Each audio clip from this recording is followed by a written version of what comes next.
There's a storm across the valley.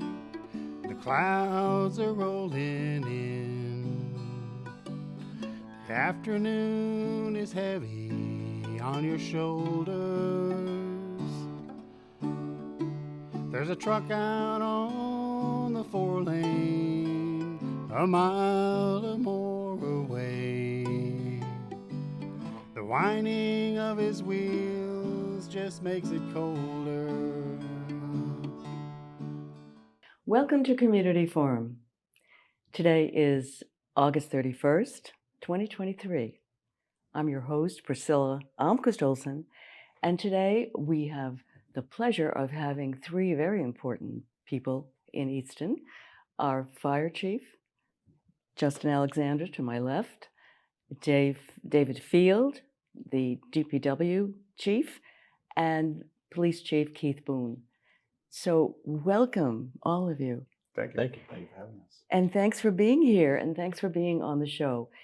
Most of you have heard of the proposed public safety and public works facilities that are going to be built on Depot Street. But first, we need a vote, and that vote is going to happen on October 23rd. So put that on your calendar and be there to vote. And we're going to hear a little bit today why that vote is so important to not just to these three fellows, but to all of you, for your safety and for the repairs of our roads, another safety issue, DPW. And all of you will find this a very interesting program. And if you have questions, you can go to the website eastonpsw.com. That's eastonpsw.com, and you will find photos of the outdated conditions of all these facilities, and you'll find proposed sketches of the new facility. Also, I'd like to announce that on Thursday, September 14th, you can go to the DPW at 6:30, and you can see these outdated conditions in person on a personal tour. That's 6:30, September 14th. And police and fire, you can go on Monday, October 2nd at, I believe, 6:30 also. Yes. So it's up to you to become informed. So when you vote on October 23rd, you will have a very informed mind about the way you're going to vote. And we hope today that you will really consider not just your own safety, but also the safety of future generations. So tell me a little bit about, we'll start with Justin. What are the most important components of this proposed facility to you? Well, for the fire department side, one of the biggest issues we have is we have no separation for our staff to our equipment. We have no, so for instance, our fire gear, with the things that we wear when we go into a fire, that gets contaminated at fires. We go clean it afterwards to try to keep us safe so we don't get these carcinogens on our bodies and give us cancer. Cancer is a real problem in the fire service for firefighters. And then what we do is we take our fire gear and put it right next to our trucks, because that's where we have to store it, around diesel exhaust, which is a carcinogen. These things are supposed to be separated from each other, and we don't have that ability to do that in any of our stations right now. So that's one of the biggest things. And then our living conditions where the firefighters stay in the stations are pretty much right on top of the trucks themselves, which are one of the other problems. We have our trucks, diesel fumes and our fire gear all right next to where they're doing. There's no separation. In a modern fire station, there are separations for these things. They're designed to be separate to keep us safe, allow us to more efficiently respond out of the buildings. These buildings we have now were built a long time ago for a fire service that was very different. And these new buildings that are proposed would allow us to more safely and more efficiently respond to the needs of our residents. Here, this is our main apparatus bay. So this is where we keep all the fire trucks.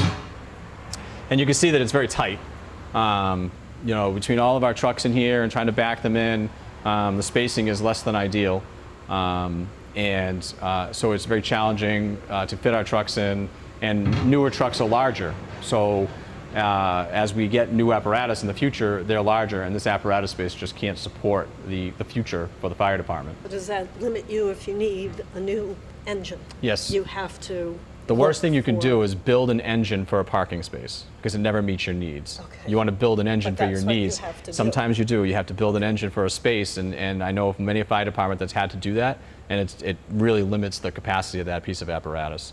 So we're in a position right now we can fill what we have, but the future, things are changing, and this was just built in an era of much smaller fire trucks. In 1968, fire trucks were much, much smaller. They had needed much less equipment. The scope of what the fire service had to do in 1968 is very different than what it has to do now.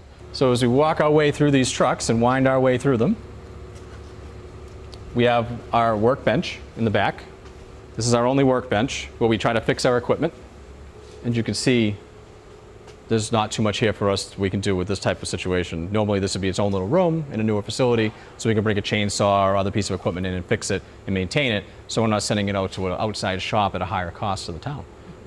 So having a facility is actually a cost savings in the long run. And then along this back wall is our storage racks. This is what we have. This is our only storage for rack storage. Ladder trucks are so long that we're almost out on the road just to work on them. So we have even when we want to pull them out to work on them, we're already out almost into traffic to do it. So this space, even if it was attempted to say, why don't you reuse it? The front ramp, the ramp, if you will, is what we call the front ramp here, where we go out on calls, where we pull the trucks out, just physically isn't long enough, and it's very difficult. So we have some limitations just with our own apron on the front.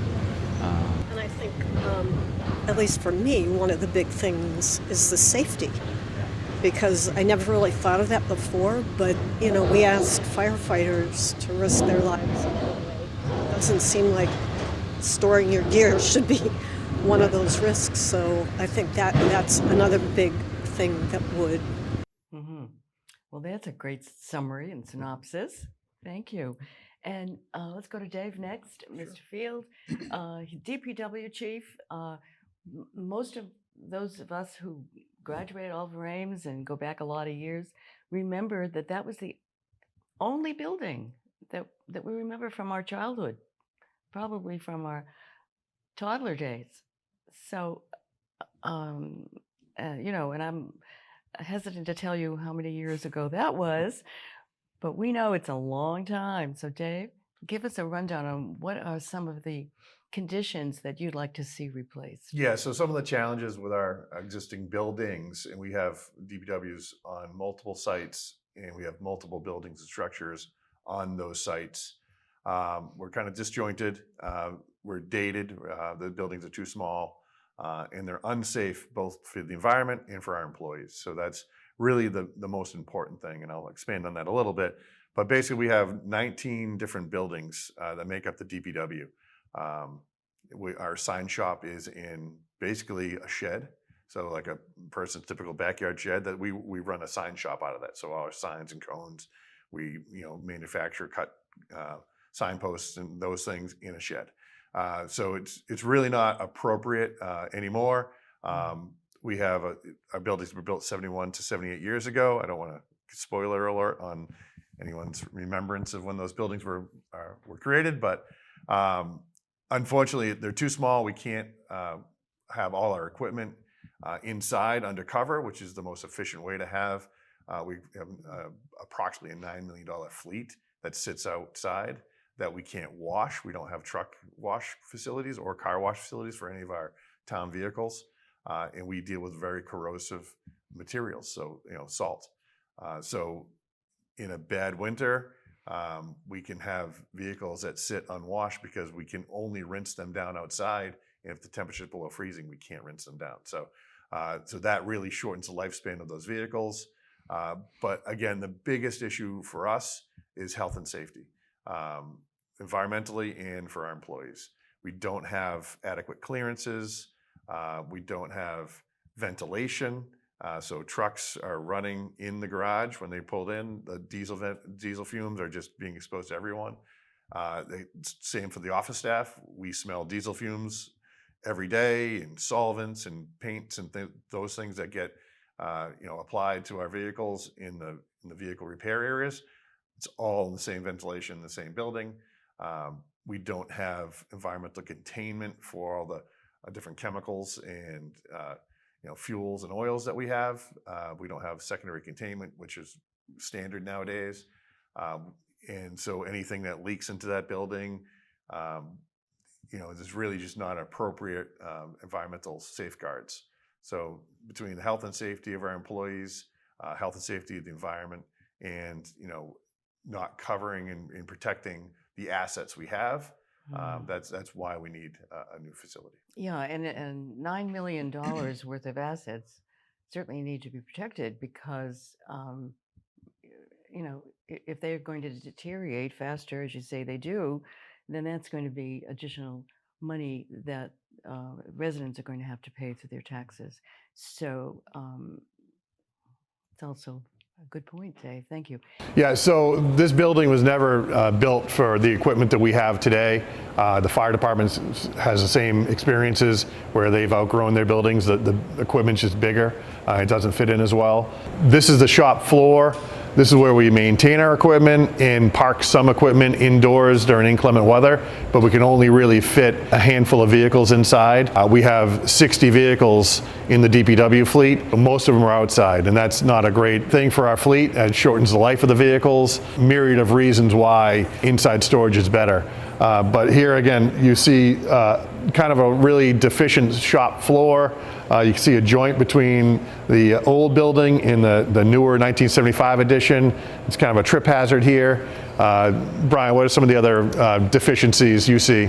Yeah, some of the deficiencies is, they don't have adequate lighting, they don't have adequate ventilation, not enough height to actually lift the trucks appropriately to work on them, which also causes injuries for employees working in awkward positions. Also, typically you would see these buildings sprinklered. This building is currently not sprinklered. And then the floor drains for the appropriate drainage, which do not work here anymore. Therefore, it is not environmentally friendly when trucks and vehicles leak. Yeah. During winter operations, you'll see melting snow off vehicles if they come in to be maintained because they've, say, blew a hose, and hydraulic oil and melt water will puddle a couple inches deep all through the garage, and that's not a safe environment for people to work, not a safe thing for our mechanics to try to repair those vehicles in those conditions. Just an example here, we have this is the mechanic's office. It's a little office space for 2 employees to sit, use a computer, put in work orders. But you see we have storage up top. This storage is really not permissible. This office space is not load rated. It's got lack of overhead height for employees when they get up there. There's no permanent ladder to get up there, and there's no railings to protect someone when they're up there. So this is storage that really shouldn't be happening, but we just don't have an option. It's always been this way since almost all these employees started, so that's why it's still here, but it's really not the appropriate way to store material. In a modern facility, you'd have overhead storage, but it would be properly done with railings, proper walkways up there, proper head height above those. And Keith, I know that a lot of people come to your facility. Of the 3 facilities, the public sees your place most, whether they're dropping off pills they want to dispose of, or make a complaint or ask a question or whatever. You're exposed to the public. How does that affect what your needs need to be? Well, similar to fire and DPW, space needs are our big problem right now, and liability. We're an accredited police department, so we have to comply with over 250 state standards. A lot of those we don't comply with, and we get waivers. We don't have a sprinkler system in the building. We don't have a lot of fire suppression equipment. So a lot of those issues we have, we're really working around them to get through that. As far as the space needs, again, our building is a 1960s building. It was renovated in the 1990s when half of our staff, we've increased double in size from that point. So we've really outgrown the building. We've hired several female police officers in the last several years since I've been chief. We have 2 more starting in the next few months. We don't have adequate facilities for them. We're now relying on the DPW to come retrofit our building and our locker room facilities just to accommodate for them. That doesn't help us in recruiting. Certainly doesn't, nobody wants to come to a department like that is trying to retrofit lockers and shower space like that. Again, to talk about accreditation, we're required to retain, thousands of records, whether paper or electronically. We have no more room for our central records. So we are really storing everything, and you'll see on the tour and in our videos that we do, metal file cabinets where stockpiling all of our paper records that go back to the history of the police department that we're required to retain. My big fear and liability is if we ever were to have a fire or some type of weather incident, we could lose all of those records, and that would be catastrophic for us. As far as safety and liability, we've run into the same problems with the fire and DPW with just our ventilation system. We're bringing toxins into the building for evidence sometimes, and our HVAC system is dispersing the same type of things throughout the building. If someone is using our evidence room, we can really smell, our office staff can smell these things coming down the hallway. We're constantly calling the DPW to help ventilate our building. Right now, today, we have fans running in the building because of a humidity problem where we've had employees fall and slip on the floor. So it's really a space need, a liability need. Really, we're all in the same position. We do a great job. Police, fire, DPW all do a great job. We do more with less. We really do. And so that's why we're advocating to do this. I call it we're 21st century departments living in 20th century buildings. Yeah, and that's the short of it. Yeah, well said. Do you find, Keith, that you get fumes and toxins leaking in from the fire department, which is Constantly. We're one building. We're one building. right? We share heat, we share air conditioning, we share water. We're one and the same. So whatever we're doing is affecting them. Whatever they're doing is affecting us. We were coming off the lobby of the police station. This is where if we were having someone come in, whether it was a victim of a crime or a citizen having an issue that we were trying to help resolve any type of a problem with, we would come in through this door here off the lobby, and we would use this interview room. Now, as you can see, the layout of the building, we have our dispatch area, we have our patrol room, so it is quite noisy in here. It doesn't make for good use of the space if someone is having a vulnerable situation that they want some privacy with or some confidentiality with. So that's one challenge just here, even meeting a simple conversation with a member of the community that we do have. This shed right here actually has equipment stored in it for our animal control officer. We had nowhere else in the building to use, so the town installed a telephone pole and ran power to this shed that was built several years ago, and it holds animal control equipment and a freezer, because during rabies testing she needs to store certain animals in that shed inside of a freezer. So she works in the shed? So whether it's today or if it's in the middle of January, we are plowing and shoveling a path so she can get in and out of there, and it's just it's a lot to ask of her as a professional animal control department to be using that. So as you can see, we have really used up all the space that we possibly can between our police vehicles, our mountain bikes, our speed sign, and in fact, our animal control officer has nowhere to put her temporary kennels, so they end up on the floor in our garage. So anytime we have a minor cruiser issue that has to get dealt with here, or more likely if we have to impound a vehicle, for example at a car crash with significant injury, and we're required to impound the vehicle for inspection from the state, this is where it would stay, and then this garage is shut down. Because of the integrity of the investigation, we added a camera to keep an eye on the property, but we can't use the garage anymore, and if we've impounded a vehicle in the past, it could be 2 months sitting in here. So we've essentially just lost the access to the garage. A new public safety building would have, as Chief said, a much larger apparatus bay to accommodate the engines that or the apparatus that you have now, as well as those in the future, as the industry changes, as firefighting techniques change, so does the equipment. The advent of more electric vehicles will inevitably have a change in apparatus for the department that they've already started to see. And we really don't know everything that the future holds, but we know that the department over the last 50 years has certainly changed drastically, and we would expect that to happen in the next 50 years. So making a building that accommodates that in both the police and fire is important. Making sure they have the flexibility they need to accommodate future needs, future challenges, and most importantly, continued training for both departments is a very important part of the project.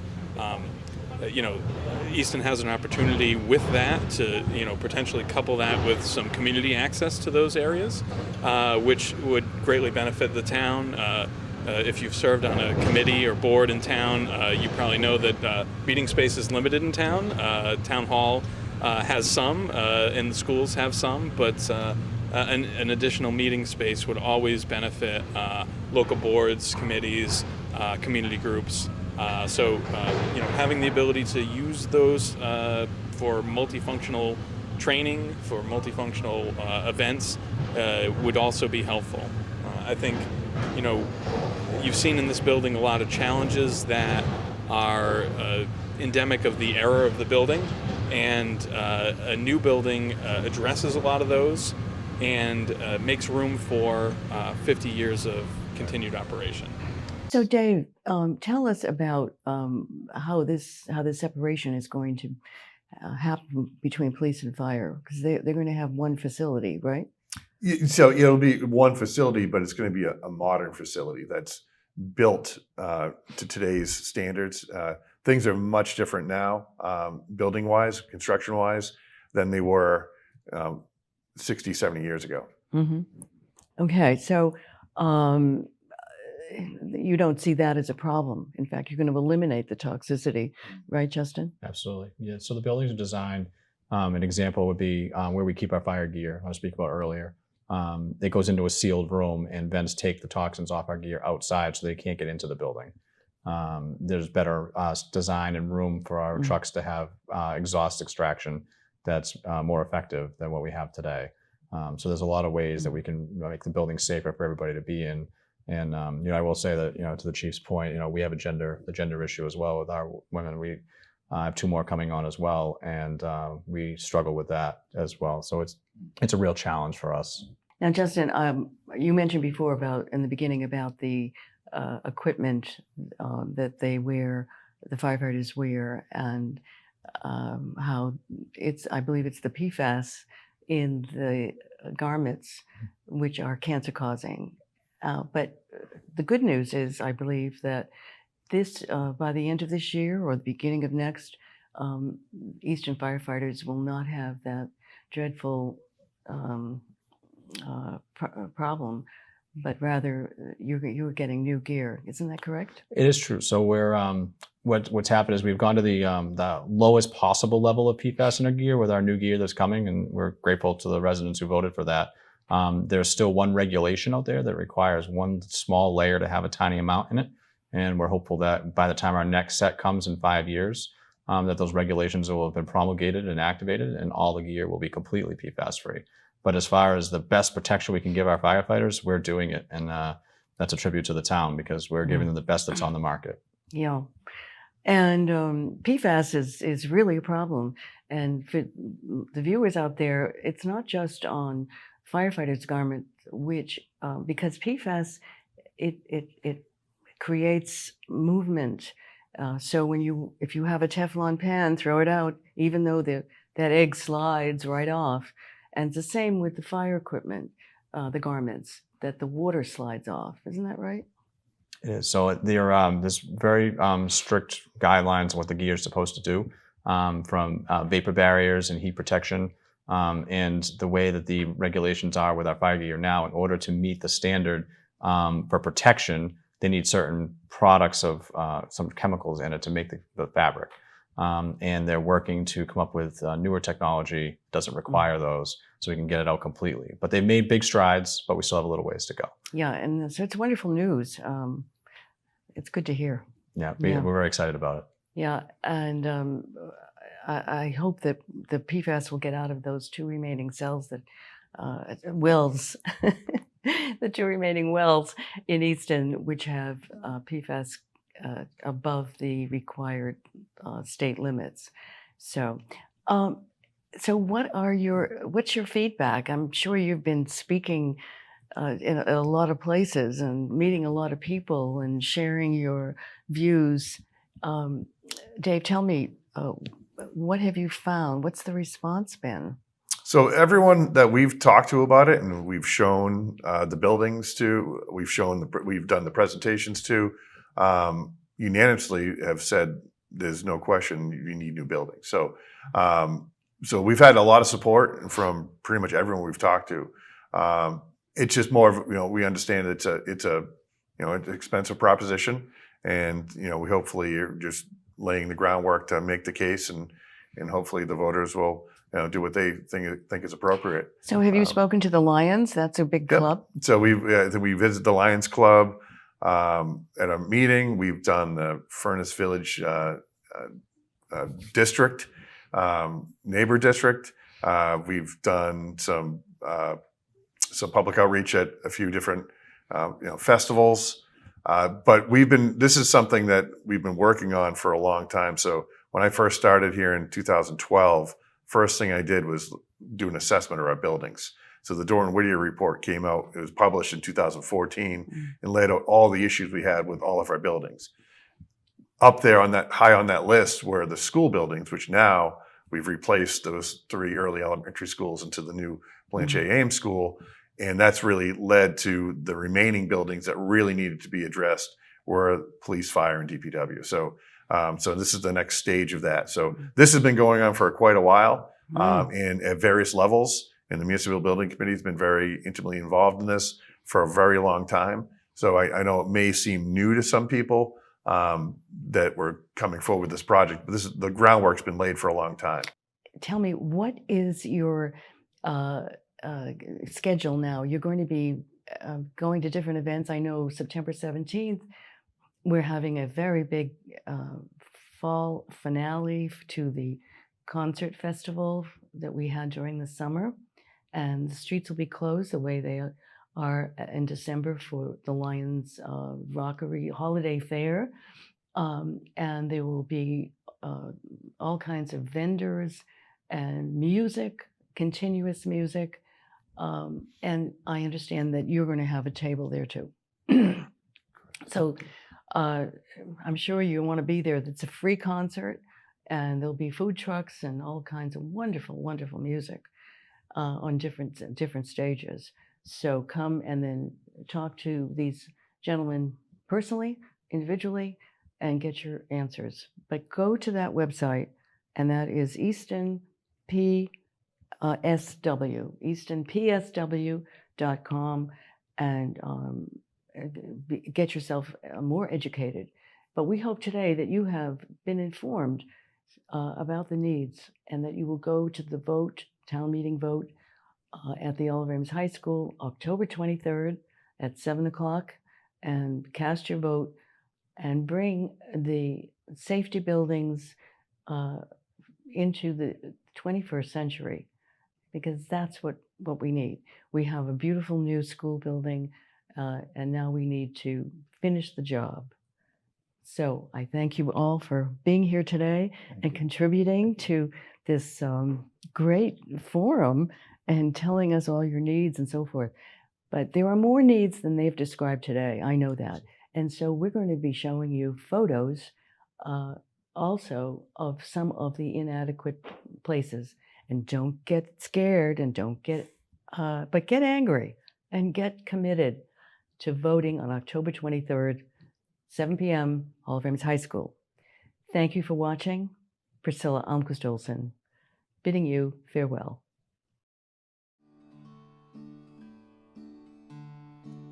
There's a storm across the valley.